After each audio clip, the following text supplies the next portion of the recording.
हाँ बच्चों, नहीं मिली? एक बार आगे आ जाओ जितने बच्चों को नहीं मिली। सर्विस टेंशन बच्चों एक तरह का फोर्स है। फोर्स, हाँ, फोर्स अपॉन एल को बोल सकते हैं। फोर्स पर यूनिट लेंथ ही होती है।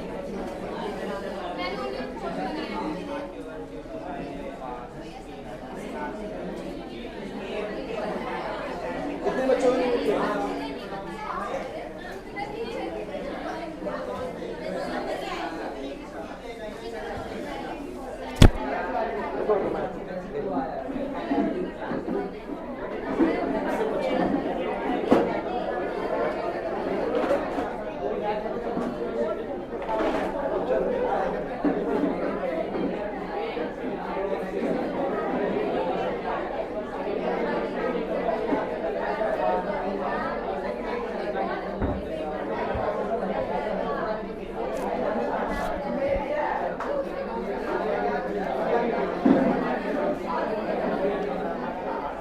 बच्चों जल्दी बैठो भाई, आगे बैठ जाओ। क्लास भाई देखो, आज कुछ ज़्यादा ही आप लोग बातें कर रहे हो कि पेपर से तुम बिल्कुल निश्चिंत होने की कोशिश कर रहे हो। अभी पेपर बहुत सारा बचा हुआ है। क्लास पीछे भाई। हाँ मैं दे रहा हूँ। आशु ले। अंकित एक बार आ जाओ। कितने दोस्त हैं तेरे? 5, 3, 4, 5 ले, अगर बच जाए तो मुझे देता हुआ चाहिए वहाँ पर। हाँ मतलब क्लास के बाद अपने दोस्तों को दे दे। कोई नहीं, कोई नहीं।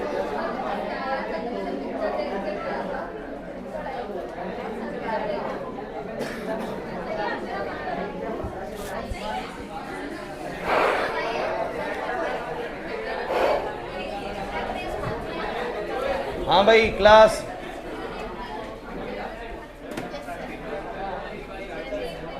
भाई सबको मिल चुकी है बुकलेट? अब सुनो, ये बेसिकली हम लोगों का जो फिजिक्स का सेकंड पार्ट स्टार्ट होता है ना, उसका पहला चैप्टर है मैकेनिकल प्रॉपर्टीज ऑफ सॉलिड्स। इस चैप्टर में हम सॉलिड चीज़ों के बारे में पढ़ेंगे, उससे अगले चैप्टर में हम फ्लूइड्स के बारे में पढ़ेंगे। लेकिन कुछ यहाँ पर पार्ट ना बहुत सारा थियोरेटिकल होता है, इसलिए मैंने इसका एक बुकलेट बना रखा है। मैं आपको बुकलेट दिया। कुछ और चैप्टर्स का भी सेकंड बुक से आपको बुकलेट मिलेगा, जहाँ हमें ज़रूरत पड़ेगी लिखने की, आप इसी में लिखेंगे बच्चों। क्लियर हो रहा है कि नहीं हो रहा? तो थोड़ा सा हमारा स्पीड बढ़ जाएगा सिलेबस करने का कुछ चैप्टर्स को लेके। क्लियर हो रहे हैं? तो अब हो गया पेपर आप लोगों का। अब सेकंड टर्म की एक तरीके से फाइनल्स के लिए तैयार कर रहे हैं। सो बिल्कुल चुपचाप बोर्ड पे देखेंगे। लविश थोड़ा बंद कर ले उस गेट को। चलो अब सुनो भाई, सेम पीडीएफ आपके पास है, सेम पीडीएफ मैं बोर्ड पे ओपन कर रहा हूँ भाई, ठीक है? और साथ के साथ आपको देखना है भाई, अक्षरा और साक्षी कैसे बातें करना बंद करो। मेरे को ये बता दो किस तरीके से चुप हो जाओगे? अक्षरा बोलने ही जा रही है तो आज है।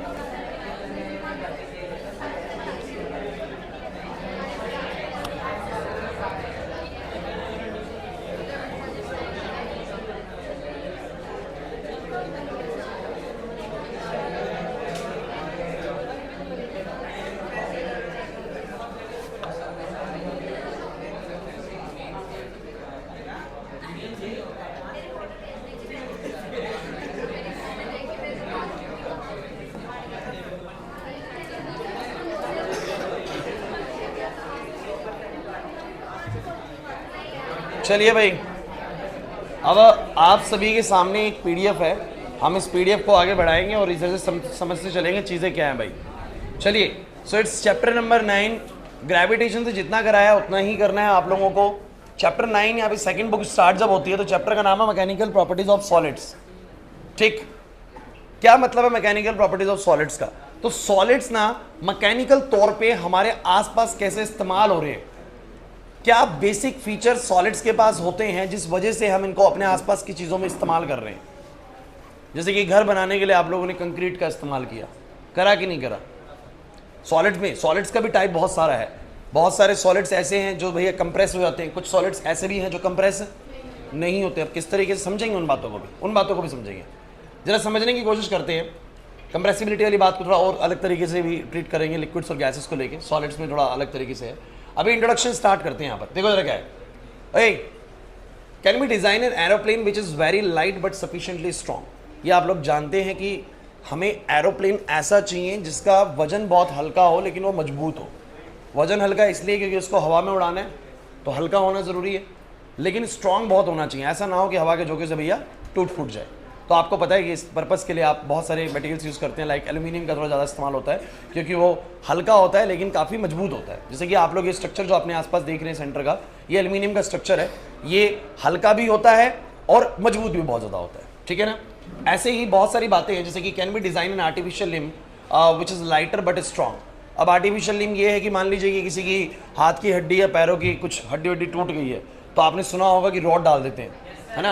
अब वो जो रॉड इंसर्ट करते हैं वो ऐसे ऐसे तो नहीं करते ना कि लोहे की बहुत भारी रॉड हाथ में डाल दिए भी हाथ ऐसे लटका रहेगा, हमेशा उठाना मुश्किल हो जाएगा। तो ये ऐसे मटेरियल की बनाई जाएगी जो हल्की होगी बट मजबूत होगी, हल्की होगी बट मजबूत होगी। तो आपको सारी चीज़ें पढ़ाई जाएंगी सॉलिड्स को लेके इस चैप्टर के अंदर। शॉकर्स का इस्तेमाल क्या है, इन गद्दों का बेसिकली ये, अब देखो सब चीज़ का पर्पस अलग अलग है। मैं भी बात कर रहा था कि ये कंप्रेस होता है। जैसे कि अगर आपको घर बनाना है तो आप ऐसे मटेरियल का बनाएंगे जो कंप्रेस ना हो under the load, under the load compress ना हो। कि आपने भैया 2 मंजिल 3 मंजिल खड़ी करी, 10 लोग आए और ऐसा ना हो कि घर की ईंटें कंप्रेस कर जाएं, दब जाएं ऐसे करके। ऐसा तो कभी नहीं होता ना घर। तो घर में ऐसा मटेरियल यूज करते हैं जो कंप्रेस नहीं होता। बट क्या आप वैसा ही मटेरियल से घर का सोफा बना सकते हैं कि कोई बैठा और कंप्रेस नहीं हो रहा बिल्कुल भी? फिर तो बहुत दिक्कत हो जाएगी, बोले है कि नहीं।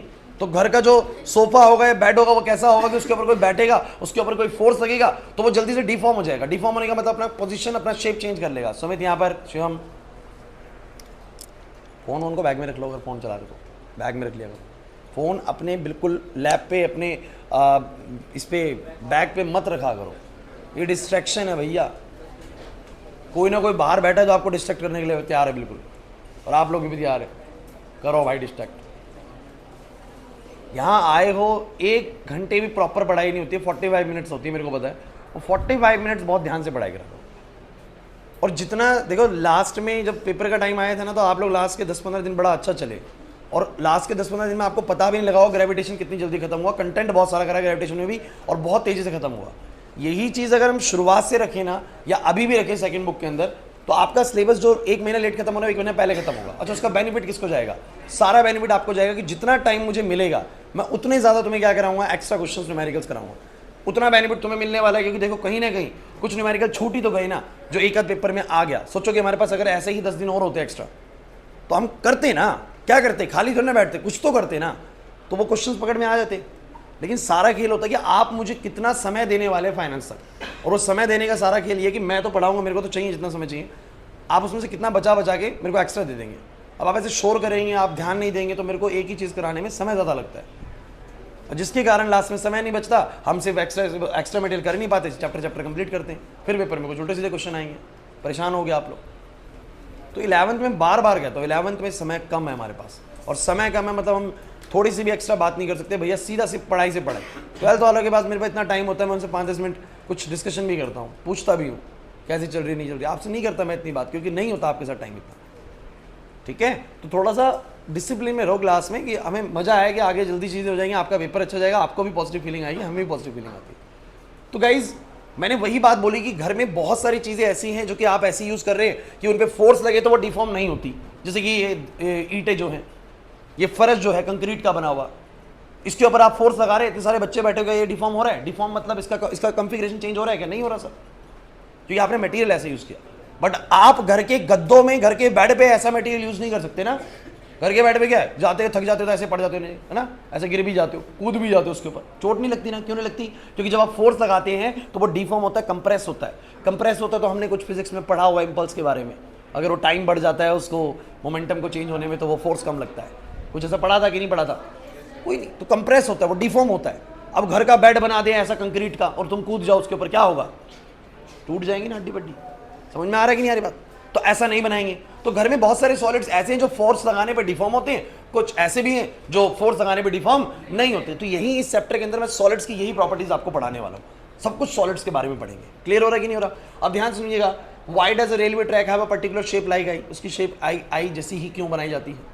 बताएंगे। पिलर्स ऐसे क्यों होते हैं? आपको मेट्रो पिलर्स देखें आप लोगों ने, ऐसे ही होते हैं, कुछ आई जैसे ही होते हैं। बीच में ऐसे पिलर होता है, फिर ऐसे होता है, नीचे भी ऐसे होता है। ऐसा क्यों बनाया गया? हमारी पृथ्वी पर माउंटेन्स की मैक्सिमम हाइट कितनी है? कोई बताएगा? माउंटेन्स की मैक्सिमम हाइट, कोई सबसे बड़ा माउंटेन जो है उसकी हाइट कितनी है? नहीं, माउंटेन की हाइट पूछ रहा मैं तो। इक्वेटर विक्वेटर कोई खेल नहीं इसमें। अरे वाह, किसी ने बोला कुछ। 8,848 किसकी है? किसकी है? माउंट एवरेस्ट की ना। कितनी बोली माउंट एवरेस्ट की? 8,848। चलो इतनी ही होगी, अप्रोक्सीमेशन में होगी, मुझे एग्जैक्ट याद नहीं है, लेकिन जो भी है तो 8.8 किलोमीटर लंबी है। मतलब माउंट एवरेस्ट लगभग 9 किलोमीटर ऊंचा है। आपने कभी सोचा कि इससे ऊंचा पहाड़ क्यों नहीं है? क्या सबसे ऊंचा, इससे ऊंचा क्या होगा? हाँ भाई, इससे ऊंचा संभव क्यों नहीं है? क्लास में कोई सोच सकता है इस लॉजिक को कि हमारी पृथ्वी पर सबसे ऊंचा पहाड़ माउंट एवरेस्ट सिर्फ 8.8 किलोमीटर ऊंचा क्यों है? कोई पहाड़ 20 किलोमीटर ऊंचा क्यों नहीं बन सकता?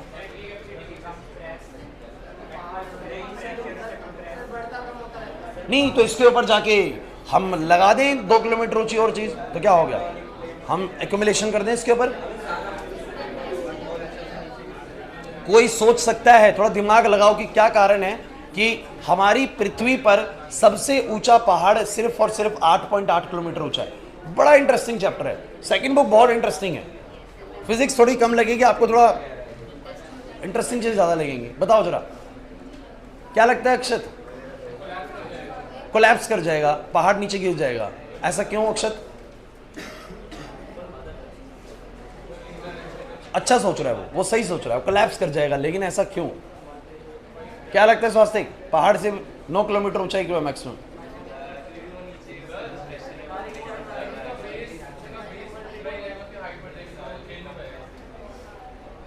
मतलब उसका मटेरियल कंप्रेस होगा या ये बोले बच्चों, देखो मैं आपको बताता हूं क्या होता है।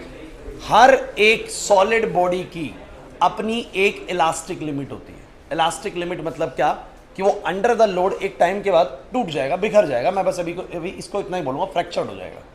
तो हमारे जो ये पहाड़ है ना, अर्थ के जिस मटेरियल से बने हैं, जो चट्टान मान लोगे ना, तो उसका भी अपना एक लिमिट होता है कि अंडर दिस लोड वो क्या हो जाएगा? टूट जाएगा। तो कहते हैं कि जब वो मटेरियल जिससे हमारी पृथ्वी बनी है, जिससे हमारे पहाड़ बने हैं, अगर ये इतनी हाइट तक चले जाते हैं, लगभग 9 किलोमीटर ऊंचाई तक, तो इनमें इतना वजन हो जाता है कि जो बेस में जो मटेरियल लगा हुआ है पहाड़ के, वो ब्रेक डाउन हो जाएगा। और ब्रेक डाउन होने से क्या होगा? फिर दोबारा से पहाड़ नीचे की तरफ गिर के, अरे बचपन में कभी आप लोगों ने किसी चीज को ऐसे से रहा और वो नीचे से टूट जाएगा तो फिर फैलेगा ना नीचे की तरफ। समझो मेरी बात को। अगर आप लोग जिस चीज पर, जिस बेस पर ये पहाड़ बना रहे हैं, मैं क्या कह रहा हूं, अगर 9 किलोमीटर ऊंचाई तक चला जाएगा शिवम, तो वजन इतना ज्यादा हो जाता है कि पहाड़ जिस मटेरियल से बनते हैं, जो मटेरियल जिससे बनता है पहाड़, अरे अर्थ का मटेरियल तो सेम ही होगा ना, वो मटेरियल का इलास्टिक लिमिट ही ऐसा है कि अंडर दिस प्रेशर, इतने ज्यादा हाई प्रेशर के बाद ना वो हर बार टूट जाता है, ब्रेक हो जाता है। 9 किलोमीटर के बाद जितना भी अगर आप लोग वजन इसके ऊपर डालेंगे वो ब्रेक हो जाएगा। ब्रेक होगा तो नीचे से फैलेगा। जैसे वो नीचे से फैलेगा, यहां से बॉडी टूट जाएगी, टूटेगी तो बिखरेगी, यहां से बॉडी टूट जाएगी, टूटेगी तो बिखरेगी, तो हाइट क्या हो जाएगी? फिर से कम हो जाएगी। तो हमारी अर्थ का मटेरियल ही ऐसा है कि वो इससे ज्यादा लोड ना झेल नहीं पाता। इससे ज्यादा लोड, जैसे कि मैं किसी को अपने सर के ऊपर चढ़ा रहा हूं भैया, ऐसे करके कंधों पे चढ़ रहे, एक टाइम के बाद होगा कि बहुत ज्यादा जब चढ़ने लगेंगे तो मैं लोड नहीं झेल पाऊंगा, मैं नीचे की तो गिर जाऊंगा। तो क्या होगा? हाइट फिर से कम हो जाएगी। क्लियर हो रहा है कि नहीं हो रहा? समझ में आ रहा है मैं क्या कहना चाह रहा हूं? तो इस कारण से हमारी पृथ्वी पर जो है मैक्सिमम ऊंचाई जो है, कहते हैं प्रैक्टिकली मैक्सिमम ना 10 किलोमीटर तक पॉसिबल हो सकती है। इससे ऊपर कभी हमारी पृथ्वी पर पहाड़ देखने को नहीं मिलेगा, क्योंकि जिस मटेरियल से हमारी पृथ्वी बनी हुई है वो 10 किलोमीटर तक का मैक्सिमम लोड झेल सकता है। लेकिन फिर भी प्रैक्टिकली बहुत सारे फैक्टर्स ऐसे होते हैं जो हम इस तरीके से नहीं सोच पाते, जिस कारण से उसकी हाइट 10 किलोमीटर भी नहीं मिले, हमें मैक्सिमम 8.8 किलोमीटर तक ही मिली है। क्लियर हुआ कि नहीं हुआ? तो वो हम इस चैप्टर में बाद में पढ़ेंगे बच्चों, चिंता मत करिए, चैप्टर में बाद में पढ़ेंगे। ज़्यादा बड़ा चैप्टर नहीं है, मैं बता रहा हूँ शायद 3 क्लास में खत्म हो जाए, 3 या 4 क्लास में खत्म हो जाए, ठीक है, लेकिन आप लोग चुप रहेंगे तो। फिर बोलते हैं why is glass brittle but brass is not. Glass क्यों ब्रिटल होता है? ब्रिटल पता है, बिखर जाए टुकड़ों में, बट ब्रास नहीं होता है, ऐसा क्या कारण है? ये कुछ सॉलिड्स की पिक्चर्स दी हुई हैं आप लोगों को, सॉलिड्स की कुछ पिक्चर दी हुई हैं। अब वो कुछ चीज़ मेलेबल होती हैं, कुछ डक्टाइल होती हैं, ये क्यों है, ऐसा क्यों है, कौन सी प्रॉपर्टीज इनको ऐसा अलाउ करती हैं, वो देखते हैं बच्चों इन दिस चैप्टर। अब ये इंपॉर्टेंट है, in this chapter we will introduce the concept of stress, strain and elastic modulus and a simple principle called Hooke's law that help us predict what deformation will occur when forces are applied to the real kind of bodies। ये कह रहा है कि ये chapter आपको बताएगा कि जब हम रियल काइंड ऑफ बॉडीज के ऊपर कुछ फोर्स लगाते हैं तो उसमें किस तरह का डीफॉर्मेशन आता है। डीफॉर्मेशन मतलब उसका जो फॉर्म जो था वो कैसा डीफॉर्म होता है, कैसे बदलता है, कुछ चीज़ें टूट जाती हैं, है कि नहीं बताओ जरा। अब ईंट के ऊपर बहुत वजन लगेगा तो बिखर जाएगी, किसी चीज़ पे किसी चीज़ पे अगर आप फोर्स लगाते तो बिखरती नहीं, वो लंबी हो जाती है, ऐसे डक्टिलिटी वाली आ जाती है।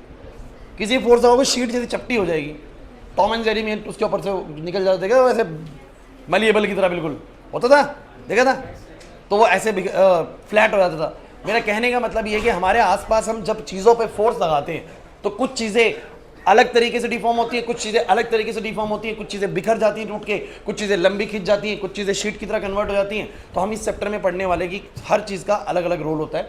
और बस अब चैप्टर यहाँ से स्टार्ट होगा, अब यहाँ से स्टार्ट होगा चैप्टर, क्लियर। ये तो बस आपको कुछ वर्बल ऐसे डिस्कशन करना था चैप्टर का, लेकिन अब चैप्टर यहाँ से स्टार्ट है। शुरुआत से अच्छे समझना, मज़ा आएगा चैप्टर को पढ़ने में।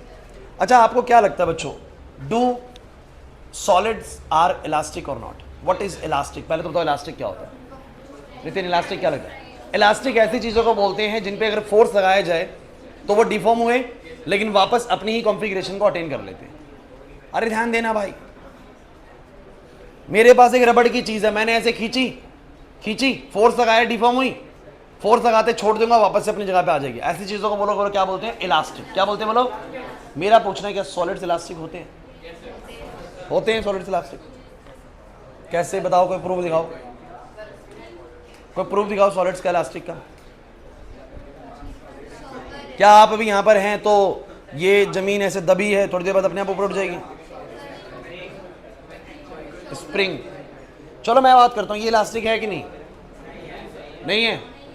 चलो एक बात बताओ, ये मैंने इसके ऊपर फोर्स लगाया, आपको लग रहा है शायद डिफॉर्म नहीं हुआ है, मेरे पास तो मेरे को दिख रहा है हुआ है, ये मुड़ गया है, ये मुड़ गया है, इस समय ये मुड़ गया है, और मैंने फोर्स छोड़ा, ये वापस सीधा हो गया सीधा।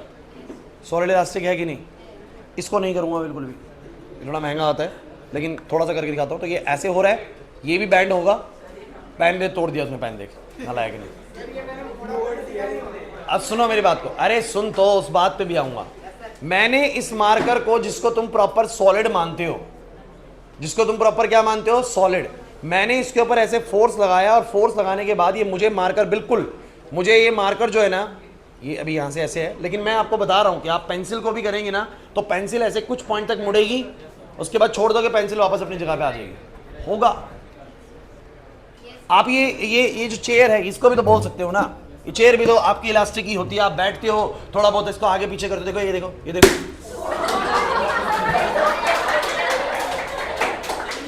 नुकसान हो गया, नुकसान हो गया। चलो छोड़ो, अरे चुप रहो। ये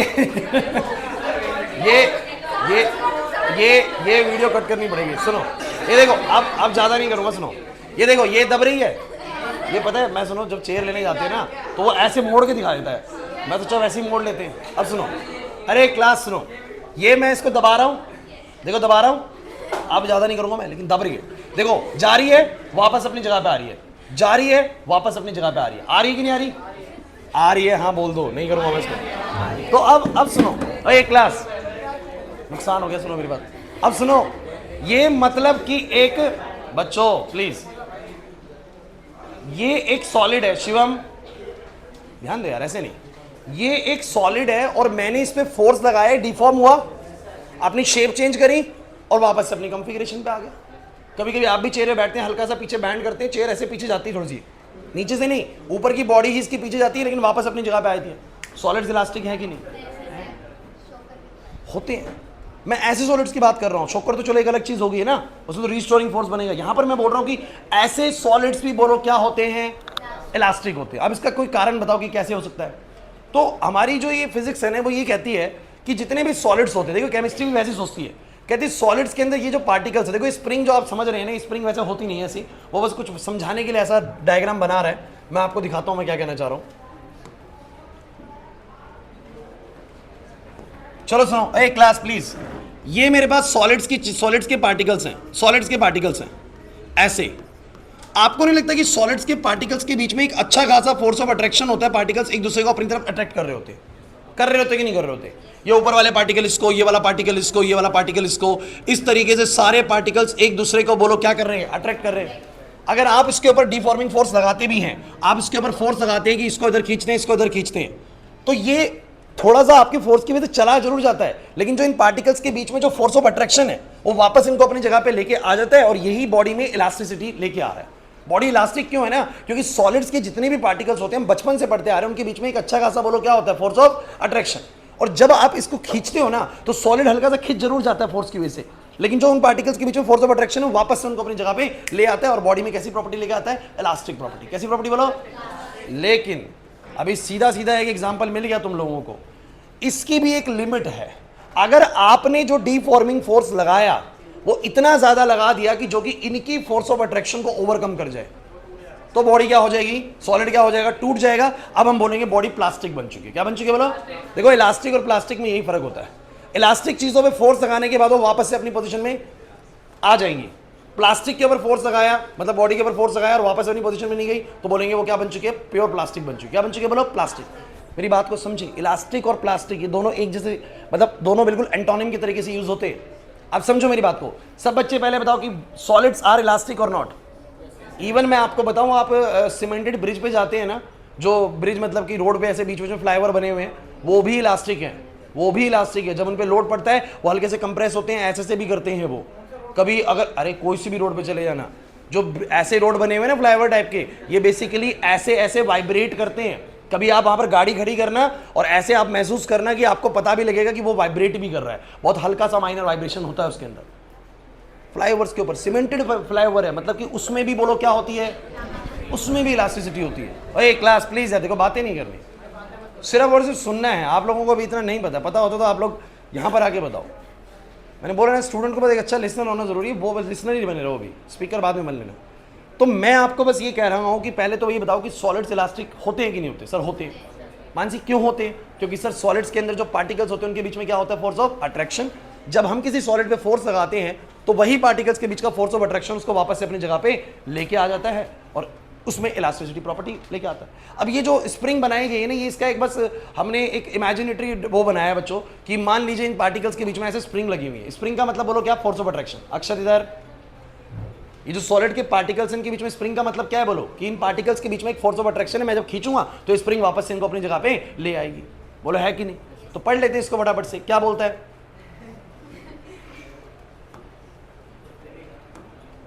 सो क्या बोलता है, इन सॉलिड्स ईच एटम और molecule is surrounded by the neighbouring atoms. हर एक एटम जो होता है वो अपने पड़ोसी एटमों से बोलो क्या होता है, सराउंड होता है। These are bonded together by the intermolecular force. Important line है, these are bounded together by the intermolecular force. और ये सब बाउंड होते हैं एक दूसरे से through the intermolecular force and stay in a stable equilibrium position. और एक अच्छी खासी इक्विलिब्रियम पोजीशन में होते हैं, मतलब कि बिल्कुल स्टेबल पोजीशन में एक्वायर करके बैठे होते हैं। When a solid is deformed, जब सॉलिड को बोलो हम क्या करते हैं, डिफॉर्म करते हैं। डिफॉर्म का मतलब बार बार वही कह रहा हूं कि जिस पोजीशन में है उससे कुछ बदलना, तो डिफॉर्म करते हैं।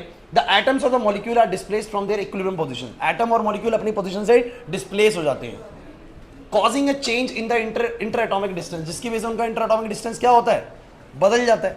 और वो जो इंटर एटॉमिक डिस्टेंस बदला है, जो थोड़ा सा चेंज हुआ है, वही इंटरमॉलिक्यूलर फोर्स जो उनके बीच में था उसको वापस से उसी इक्विलिब्रियम पोजीशन में लेके आने की कोशिश करेगा। So when the deforming force is removed, जैसे ही deforming force को बोलो आप क्या करोगे, the interatomic forces, वही चीज, the interatomic forces tend to drive them back to their original position। जो उनके बीच का इंटरमोलिकुलर फोर्स था उनको वापस से उनकी पोजीशन में लेके आने की कोशिश करेगा। Thus the body regain its original configuration। और बॉडी अपनी कौन सी कॉन्फ़िगरेशन को वापस रीगेन कर लेगी, ओरिजिनल कॉन्फ़िगरेशन को। तो हम ये कह सकते हैं कि जो सॉलिड्स होते हैं वो भी एक तरह के इलास्टिक बॉडीज होती हैं। क्लियर हो रहा है कि नहीं हो रहा? बट किसी का जो इलास्टिक लिमिट होता है बहुत जल्दी ब्रेक हो जाता है, थोड़ा सा भी उसको करोगे टूट जाएगा। किसी का इलास्टिक लिमिट अच्छा खासा होता है कि उसके ऊपर काफी सारा फोर्स लगाओ, उसके बाद भी वो टूटता नहीं, वापस अपनी पोजीशन पे आ जाता है। कुछ चीजें होती है ना, सॉलिड की मैंने बहुत मोड़ दी, उसके बाद भी वापस अपनी जगह पे आ गई, कुछ को थोड़ा सा मोड़ा टूट गई। तो ये मैं आपको सिखाऊंगा कि सबका इलास्टिक लिमिट एक जैसा, किसी का इलास्टिक लिमिट थोड़ा बड़ा होता है, किसी का इलास्टिक लिमिट थोड़ा छोटा होता है। चैप्टर में यही सीखना भाई, लेकिन पढ़ेंगे सब कुछ सॉलिड्स के बारे में। किसके बारे में बोलो? सॉलिड्स के बारे में। समझेंगे बच्चों इस चीज को। नहीं आया समझ में यहाँ तक तो मुझे तुम ये बताओ कि सबको पहला वाला पैराग्राफ समझ में आ गया, इंपॉर्टेंट है। चलिए सेकंड पे आते हैं बच्चों, व्हाट इज डीफॉर्मिंग फोर्स। मेरे को लगता है इतनी बातें करते करते डीफॉर्मिंग फोर्स समझ में आ गया होगा। रियान क्या होता है डीफॉर्मिंग फोर्स? ऐसा फोर्स जो बॉडी को डिफॉर्म कर रहा है। मेरे पास एक बॉल है, मैं उसको ऐसे दबा रहा हूं, कौन सा फोर्स है ये? Deforming force. मैं इसको ऐसे ऐसे दबा रहा था, डीफॉर्मिंग फोर्स है। चेयर को भी मैं ऐसे कर रहा था, डीफॉर्मिंग फोर्स था, पूरा डिफॉर्म कर दिया उसको। तो डीफॉर्मिंग फोर्स क्या होता है? A force which produce a change in the configuration of the object on applying it. एक ऐसा फोर्स जो बॉडी की कॉन्फ़िगरेशन को चेंज करता है जब उसके ऊपर कुछ फोर्स अप्लाई होता है, तो उसको फोर्स को बोलो क्या बोलते हैं? डीफॉर्मिंग फोर्स। यहाँ पर डायग्राम भी मैंने सबके दिए हैं, ये भी खींच रहे हैं तो डीफॉर्मिंग फोर्स, ऐसे दबा रहे हैं तो डीफॉर्मिंग फोर्स है। अरे क्लियर हो रहा है कि नहीं हो रहा? तो ऐसा फोर्स जो बॉडी की कॉन्फ़िगरेशन को बदल रहा हो, उस फोर्स को बोलो क्या बोलेंगे? डीफॉर्मिंग फोर्स। अरे क्लियर हुआ कि नहीं हुआ? चलिए उसके बाद, what do you mean by the elasticity? अरे इलास्टिसिटी तो पता लग गया Vinay. Elasticity is that property of the object by virtue of which, ये एक ऐसी प्रॉपर्टी है मटेरियल की जिसकी वजह से it regain its original configuration after the removal of the deforming force. Akshat, किस प्रॉपर्टी की वजह से ऐसा हो रहा है कि जैसे डीफॉर्मिंग फोर्स हटा रहे हैं बॉडी वापस से अपनी पोजीशन को रीगेन कर रही है? इलास्टिसिटी प्रॉपर्टी की वजह से। तो कोई बॉडी अगर इलास्टिक, इसका मतलब क्या है कि जब उसके ऊपर से डीफॉर्मिंग फोर्स को हटा दिया जाएगा तो बॉडी वापस से अपनी पोजीशन को रीगेन कर लेगी। ऐसी बॉडीज को बोलो क्या बोलेंगे? इलास्टिक। और अगर रीगेन नहीं कर पा रही तो बोलो क्या है? प्लास्टिक। तो इलास्टिक नहीं है तो क्या है बोलो? प्लास्टिक। तो जब तक वो रीगेन कर पा रही है तब तक वो क्या है बोलो? इलास्टिक। और अगर रीगेन नहीं कर पा रही तो बोलो क्या है? प्लास्टिक। आप घर में वो स्टील की चम्मच लीजिए, एक बार ऐसे मोड़ दीजिए, वापस नहीं आएगी। ओए, घर पे वो जो स्टील की चम्मच होती है ना, एक बार चम्मच को ऐसे मोड़ देना, वापस नहीं आएगी। कहीं सोचो कि इलास्टिक चेक कर लेते हैं आज, फिर मम्मी इलास्टिक बना देंगी तुम्हारी। तो ऐसे मोड़ोगे तो वो वापस नहीं आएगी। इसका मतलब कुछ बॉडीज ऐसी भी होती हैं, कुछ बॉडीज ऐसी भी होती हैं कि जिनके ऊपर तुमने डीफॉर्मिंग फोर्स हटा भी दिया लेकिन बॉडी ने वापस से अपनी पोजीशन को रीगेन, तो वो इलास्टिक नहीं है। समझ में आया? वो प्लास्टिक है। तो इलास्टिक वाली बॉडी ऐसी होती है जिनमें डीफॉर्मिंग फोर्स हटाओगे तो बॉडी अपनी पोजीशन को रीगेन कर लेगी। क्लियर है कि नहीं? चलो इधर आ जाओ। इलास्टिक लिमिट देखो आगे, ये आज लिमिट देख ली तुम लोगों ने। इलास्टिक लिमिट, पेंसिल को मोड़ रहे थे, एक सर्टेन पॉइंट तक वो इलास्टिक है। आपने बचपन में करा होगा, दोस्त पेंसिल नहीं लाया, आपके पास पूरी पेंसिल थी, तो आपने क्या करा? उसको तोड़ दिया बीच में से। करा कभी ऐसा? करा होगा, हम लोगों ने करा है। वो पेंसिल तोड़ के आधी उसको दे दी, लेकिन जब उसको तोड़ रहे थे तो एक सर्टेन लिमिट तक वो ऐसे मुड़ती चली गई और छोड़ दिया तो वापस से अपनी जगह पर आ गई थी। तो थी ना पेंसिल में इलास्टिसिटी? सॉलिड चीज थी फिर भी इलास्टिसिटी थी, बट एक सर्टेन लिमिट के बाद वो क्या होती है? ब्रेक होती है, फिर वो वापस नहीं आती अपनी पोजीशन पे। यही पढ़ना है इस चैप्टर के अंदर। तो क्या बोलेंगे? हाँ भाई Akshat, elastic limit is the upper limit of the deforming force. अरे तोड़ो मत, इन सारी चीजें क्यों तोड़े जा रहे हो तुम लोग? Elastic limit is the upper limit of deforming force up to which, ये डीफॉर्मिंग फोर्स की बिल्कुल वो मैक्सिमम वैल्यू है जिसके नीचे नीचे तक if deforming force is removed the body regain its original form. अब ये यहां पर कुछ थोड़ा डायग्राम के पीछे छुपक गया। And if deforming force is increase beyond that limit it get permanently deformed. It get permanently, क्या बोलना चाह रहा है? इलास्टिक लिमिट डीफॉर्मिंग फोर्स की वो वैल्यू है जिससे नीचे अगर मैं रखूंगा डीफॉर्मिंग फोर्स को तो बॉडी अपनी पोजीशन को रीगेन कर लेगी। बट अगर इसके बाद डीफॉर्मिंग फोर्स बढ़ाया गया, इलास्टिक लिमिट के बियॉन्ड डीफॉर्मिंग फोर्स बढ़ा दिया, तो क्या हो जाएगा? बॉडी अपनी पोजीशन को रीगेन नहीं करेगी, परमानेंटली चेंज हो जाएगी। परमानेंटली, जिससे वो परमानेंटली चेंज होगी भाई, अब रीगेन नहीं करेगी अपनी पोजीशन। नहीं आया ना मेरी बात समझ? अंकित नहीं आ रही? बड़ा आसान है यार, बड़ा आसान चैप्टर है, जल्दी जल्दी करना है बस, आ जाओ। हैं क्या हुआ? बच्चों वाला टॉपिक है? कोई नहीं, अभी इसके आने दे टॉपिक, इसके भी हैं टॉपिक। तुम फिजिक्स को तो बच्चा बोलो मत तुम लोग। ये इलास्टिसिटी भैया, वो प्लास्टिसिटी। चम्मच आ गई भाई। इस बॉडी के ऊपर मैं अगर डीफॉर्मिंग फोर्स को हटाऊंगा, body regain its original configuration. इसके ऊपर हटाऊंगा, रीगेन नहीं कर पाएगी। चम्मच रीगेन, तो इसका मतलब वो वाली बॉडी बोलो कैसी है? प्लास्टिक। उसकी प्रॉपर्टी को बोलो क्या बोलते हैं? प्लास्टिसिटी। क्या बोलते हैं बोलो? तो क्या बोलते हैं? परफेक्टली इलास्टिक बॉडीज क्या होती हैं? अब परफेक्टली इलास्टिक का मतलब क्या होता है? जिस बॉडी ने पूरी तरीके से अपनी कॉन्फ़िगरेशन को रीगेन कर लिया हो फोर्स उठाने के बाद, वो परफेक्टली इलास्टिक है। पूरी तरीके से रीगेन नहीं कर पाई, कुछ कुछ रीगेन कर लिया, वो सिर्फ इलास्टिक है। पूरी तरीके से रीगेन कर लिया, परफेक्टली इलास्टिक है। परफेक्टली, तो यहां पर क्या बोलता है? Those bodies which regain its original configuration immediately and completely, एकदम से और पूरी तरीके से जब रीगेन कर ले after the removal of the deforming force are called the perfectly elastic body. ये कुछ एग्जांपल्स हैं इसके। What do you mean by the perfectly plastic body? Perfectly plastic body, those bodies which does not regain its original configuration at all on the removal of the deforming force are called perfectly plastic body। Putty, paraffin, wax वगैरह, putty आपने देखा होगा, जैसी छोड़ दी वैसी वैसी रहेगी भैया, पर पूरी तरीके से अपनी पोजीशन को रीगेन नहीं कर सकती। अरे पुट्टी जिनसे भैया आप ये दीवारें एक बार चेंज हो गया उसका कॉन्फ़िगरेशन,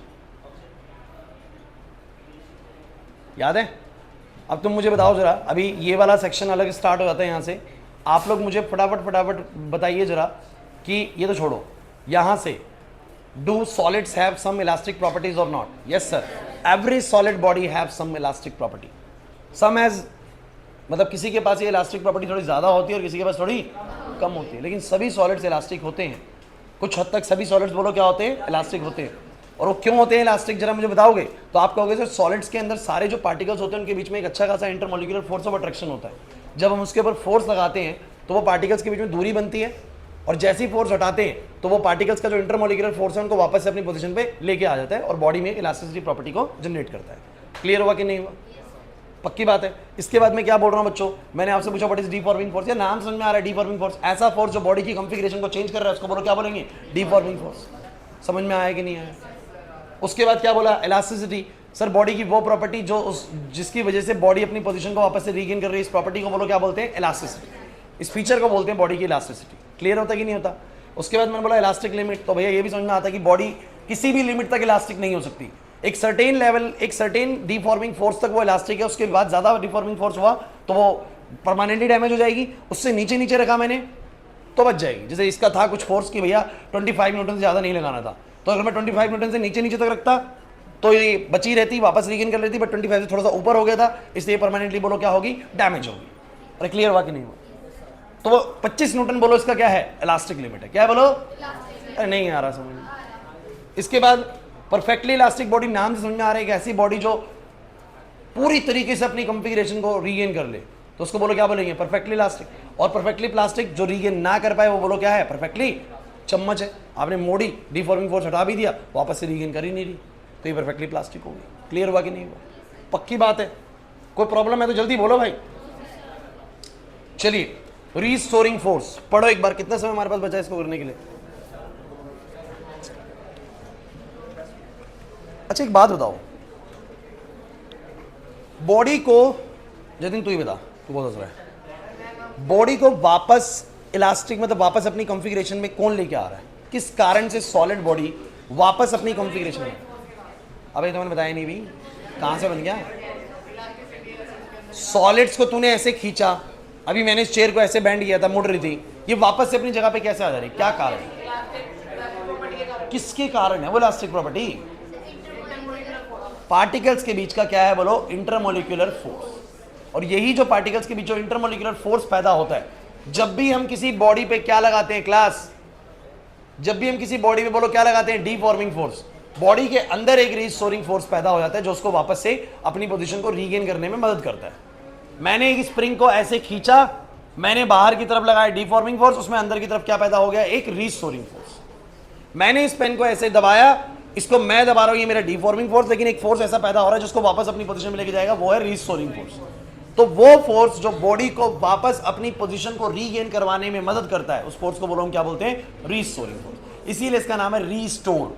रीस्टोर मतलब वापस पहले जैसा करने वाला फोर्स होता है, वो क्या होता है? Restoring force. नहीं आई मेरी बात समझ? पक्का बताओ। अच्छा चलो बताना, एक बॉडी के ऊपर मैंने जीरो न्यूटन का डीफॉर्मिंग फोर्स लगा रखा है। इधर खुशी, एक बॉडी पे मैंने 0 न्यूटन का डीफॉर्मिंग फोर्स लगा रखा है, बताओ उसमें रीस्टोरिंग फोर्स कितना होगा? जब मैंने कुछ फोर्स ही नहीं लगाया तो उसके अंदर रीस्टोरिंग भी नहीं बनेगा। अच्छा मैंने उसके अंदर 50 न्यूटन का क्या लगा दिया? डीफॉर्मिंग फोर्स, तो उसमें रीस्टोरिंग भी कितनी बनेगी? 50। 60 लगा दूंगा तो, 70 लगा दूंगा तो, क्योंकि जितना ज्यादा मैं उसको खींचता चलूंगा उतना ही ज्यादा उसमें बोलो क्या पैदा होता चलेगा, रीस्टोरिंग। क्योंकि वही तो, अरे यार अगर मैंने 70 न्यूटन से उसको डिफॉर्म करा है तो 70 न्यूटन ही तो उसको रिस्टोर करने के लिए वापस चाहिए।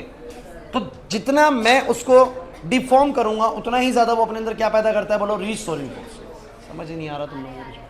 क्या तुम लोगों को वर्क एनर्जी पावर का स्प्रिंग वाला केस याद है? जितना ज्यादा हम फोर्स लगाते हैं उतना ही ज्यादा उसके अंदर बोलो क्या पैदा होता है, रीस्टोरिंग फोर्स। रीस्टोरिंग फोर्स कुछ भी नहीं है, क्या बोलता है इधर, when a deforming force is applied to a body, जब भी डीफॉर्मिंग फोर्स किसी बॉडी पे लगाया जाता है टू चेंज इट्स शेप, उसकी शेप को चेंज करने के लिए, the body develops an opposing force due to its elasticity. Body के अंदर एक अपोजिंग फोर्स पैदा होता है इलास्टिसिटी की वजह से, जो उसको वापस से रीगेन करवाने में मदद करता है। This opposing force tries to restore the original shape of the body and it is called, मुझे नहीं लगता कि कुछ खास दिक्कत होगी, नहीं आया समझ। अब देखिए मेन चैप्टर शुरू होता है यहां से, जिसको बोलते हैं स्ट्रेन। ये मैं नहीं कराऊंगा आज, स्ट्रेन नहीं कराऊंगा, क्योंकि ये पूरा टॉपिक है भाई, ये पूरा कंसेप्ट है, पूरे फॉर्मूले आ जाएंगे यहाँ से शुरू हो जाएंगे चैप्टर के। लेकिन आज ना चैप्टर का एक बेसिक इंट्रोडक्शन होना जरूरी था, वो बेसिक इंट्रोडक्शन हुआ, सुन लो। हाँ भाई,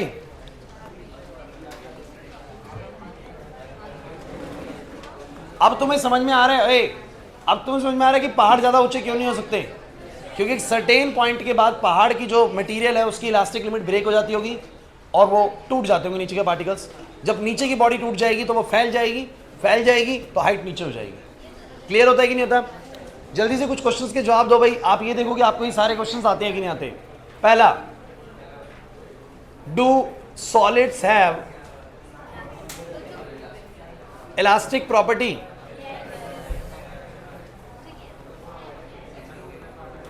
Do solids have elastic property? Yes sir, solids have elastic property.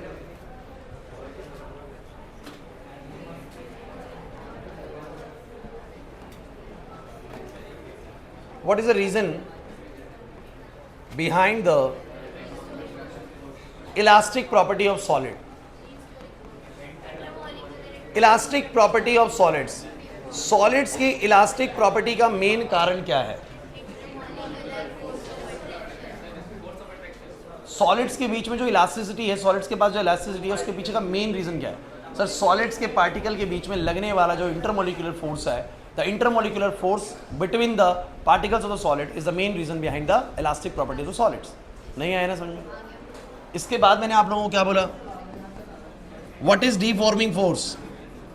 बोलो बोलो, क्या होता है डीफॉर्मिंग फोर्स? ऐसा फोर्स जो बॉडी की ओरिजिनल कॉन्फ़िगरेशन को बदल देता है, उसको बोलो क्या बोलते हैं? डीफॉर्म। क्लियर है? क्या होती है बॉडी की इलास्टिसिटी प्रॉपर्टी? जिस प्रॉपर्टी की वजह से बॉडी अपनी पोजीशन को रीगेन करता है, उस फीचर को बेसिकली किसी बॉडी का बोलो क्या बोलते हैं? इलास्टिक। बॉडी अपनी पोजीशन को वापस रीगेन करती है, इस फीचर को बोलो क्या बोलते हैं? इलास्टिसिटी। इसके बाद प्लास्टिसिटी बोलो क्या होता है? कौन सी बॉडी प्लास्टिक होती है? ऐसी बॉडीज जो अपनी कॉन्फ़िगरेशन को वापस रीगेन नहीं कर पा रही, बोलो क्या होती है? प्लास्टिक होती है। What is elastic limit? What is elastic limit? Sir, there is a maximum value of the deforming force, there is a value of the deforming force up to which, जिससे नीचे नीचे तक अगर हम डीफॉर्मिंग फोर्स को हटाएंगे तो बॉडी अपने आप को रीगेन कर लेगी, इलास्टिक रहेगी। बट उससे ज्यादा करते के साथ ही बॉडी परमानेंटली डैमेज हो जाएगी। तो उस जो डीफॉर्मिंग फोर्स की वैल्यू होती है ना, उसको बोलो, उसकी क्या बोलते हैं? बोलो इलास्टिक लिमिट।